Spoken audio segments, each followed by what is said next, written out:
manten anyar cahangon cahangon penekno blimbing kuwi lunyu-lunyu penekno kanggo masuk tetira kumitir bedaing pinggir tomono jlumatono kanggo sepo mengko sore pumpung jembar kalangane pumpung gedhe rembulane.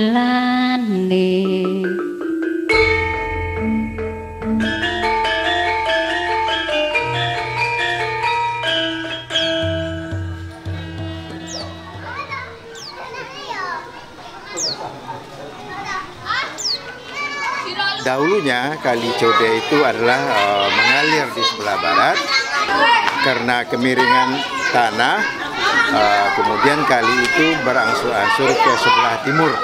Terbentang atau terhampar Wedi Kengser untuk penduduk setempat atau mungkin juga dari pendatang merupakan sebuah harapan baru untuk hidup, untuk dimanfaatkan untuk ruang hidup mereka.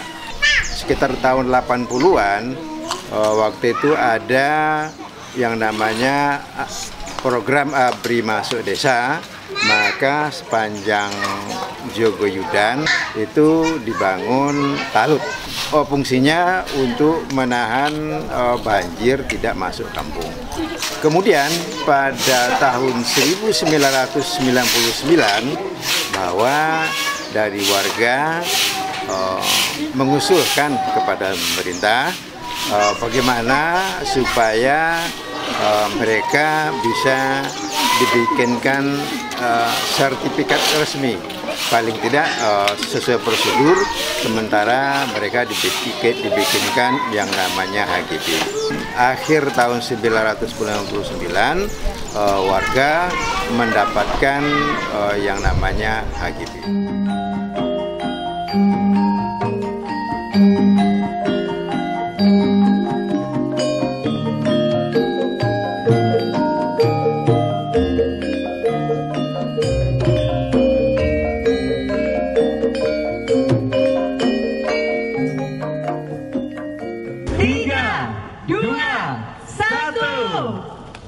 Kita beri tepuk tangan yang meriah dengan dibukanya selubung papan. Kita selalu melihat alam dan budaya itu sesuatu yang beda-beda. Jadi kalau mau ngomong pariwisata juga pariwisata budaya sendiri, pariwisata alam sendiri. Padahal sebenarnya memang ada yang khusus tentang alamnya, ada yang khusus tentang budayanya. Tapi kita harus di dalam pendekatannya atau melihatnya dulu itu adalah satu kaitan yang tidak terpisahkan. Misalnya kenapa sawah harus diangkat kuat gitu. Justru sawah itu harusnya kita berpikir, bisa nggak Yogyakarta menjadi penghasil beras terorganik, terlezat. Nah, jadi kita harus melihatnya seperti itu. Jangan satu sektor mematikan sektor yang lain. Jadi harus betul-betul melihatnya holistik. Bangunan tua termasuk merusak pinggiran sungai itu bencana itu sebenarnya. Pertambangan, juga pariwisata itu bisa menjadi bencana ketika mass tourism itu merusak lingkungan. Kalau kita membuat master plan, itu seharusnya master plan itu juga punya dasar dari local plan. Kita punya peta misalnya, apakah peta bercerita tentang itu ada apa di situ? Apakah ada satu kekuatan, ada satu keunggulan di situ? Sekarang kita mencari data aja sulit, iya. Apalagi pertanahan. Ya saya tuh habis rame loh dengan orang di sini yang jadi Edupark gitu loh. Nah, itu kan sawah dulu, bagus sekali daerahnya di situ. Terus itu yang lurahnya yang mengundang investor dan menjadikan itu Edupark gitu. Oh memang mengundang gitu? Ya, dan itu tanah kas desa.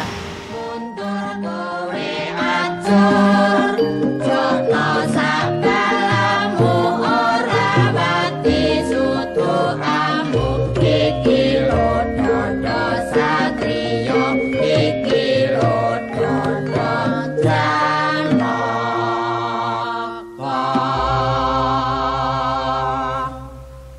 gampang kalau masyarakat dibom pakai isu-isu ini tanahku, tanah PA atau tanah SG, itu kan masyarakat akan takut.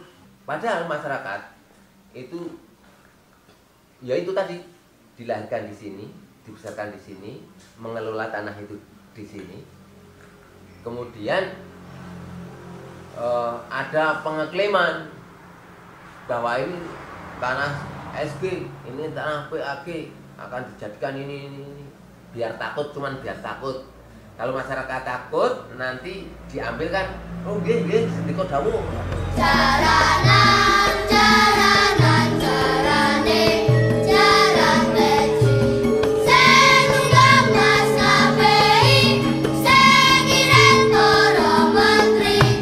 Jek jek long, sek esek, turut turut, putring cing ketepung pring cing rong, rong ketepung cedek, pring cing ketepung pring cing rong, rong ketepung cedek.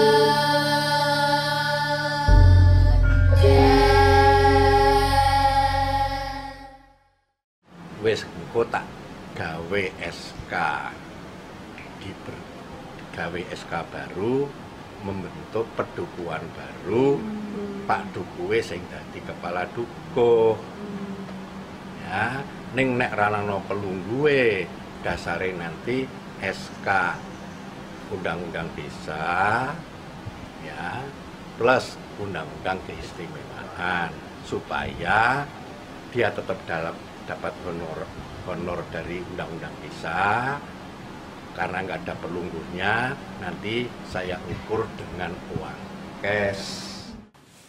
Oh ya, ya gimana Pak Sri Sultan itu sama masyarakat yang kena dampaknya itu cuma jawabannya, minta jawabannya gitu loh. Belum pernah sama rakyatnya. Terus ya ini tempat kamu besok mau saya jadikan bandara, kamu nanti besok saya kasih lokasi mana apa gimana tuh belum pernah sama sekali. Terus kita sudah sampai sana mau tanya aja udah nggak bisa masuk.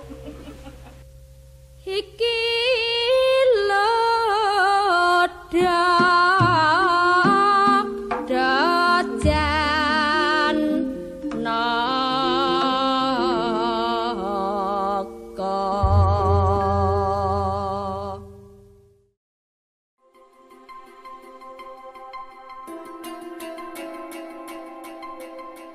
Jadi begini, kota gede sekarang banyak diomongin orang karena kota gede menjadi kawasan cagar budaya. Itu baru-baru saja. Dulu kan tidak pernah ada orang ngomongin tentang kawasan cagar budaya. Bicara tentang tanah, tentang bangunan, tentang lingkungan, tentang manusianya, kan begitu. Nah, cuman yang membedakan kota gede secara sejarah dia adalah bekas kerajaan Mataram. Itu yang membedakan. Tentunya ada situsnya. Nah, ada situs umpamanya ada bekas pasar, ada bekas alun-alun, bekas dalem keraton yang sekarang menjadi kampung dalem, alun-alun, dulu alun-alun sekarang menjadi kampung alun-alun. Nah, tanah-tanah itu sendiri itu sekarang hak milik. Jadi istilahnya nggak ada apa ya, mungkin yang sing rada keren tuh istilah Sultan Ground atau apa.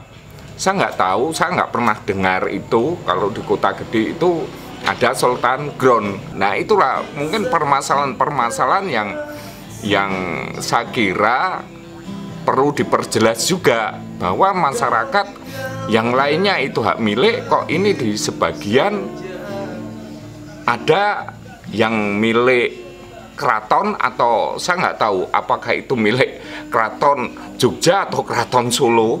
Lah keratonnya wis dhisik kota gede kok daripada Jogja.